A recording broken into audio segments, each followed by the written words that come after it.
આપની સાથે હું છું દેવાંશી પંડ્યા। તો દર્શક મિત્રો, આવો જોઈએ આજના સમાચાર।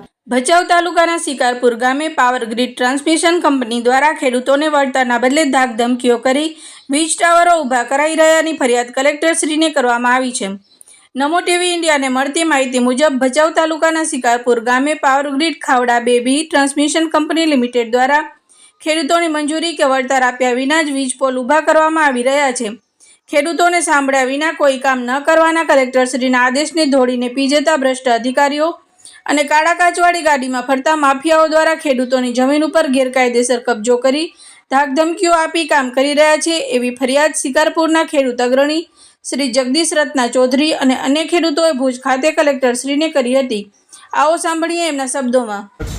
જિલ્લા દલિત આજનો જે આવેદનપત્ર આપવાનો જે અમારો પ્રોગ્રામ હતો માનનીય કલેક્ટરશ્રીને મળવા માટેનો, પણ થોડો સમય લેટ હતી, મળી નથી શક્યા, પણ જતાં જતાં એમણે અમને સૂચના આપેલ છે કે આપ પ્રાંત અધિકારીને મળો। પાવર ગ્રીડ કરીને કંપની છે શિકારપુરમાં, અને એ કંપની ખેડૂતોને એમ કહે છે કે અમને કલેક્ટરનો હુકમ છે। અમે માનીએ છીએ કલેક્ટરનો હુકમ છે, પણ કલેક્ટરે જે તમને ગાઈડલાઈન આપી છે, જે નિયમ આપ્યા છે, જે રૂલ્સ આપ્યા છે, એ રૂલ્સ કંપની ફોલો કરતી નથી। કોઈ પણ ખેડૂતને વળતર આજ સુધી આપ્યો નથી।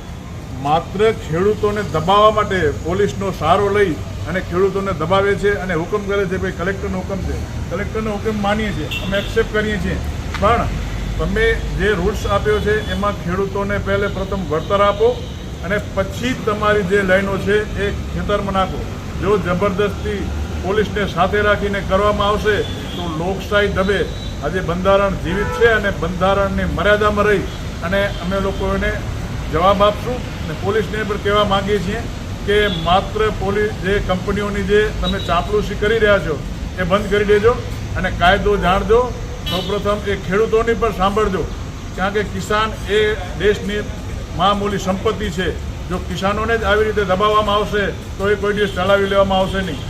આજે અમે કલેક્ટરશ્રીએ કીધો છે અને પ્રાંત અધિકારીને મળશું।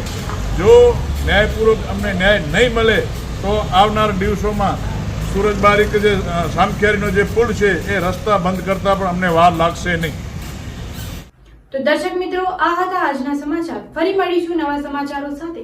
ત્યાં સુધી રજા આપશો। નમસ્કાર।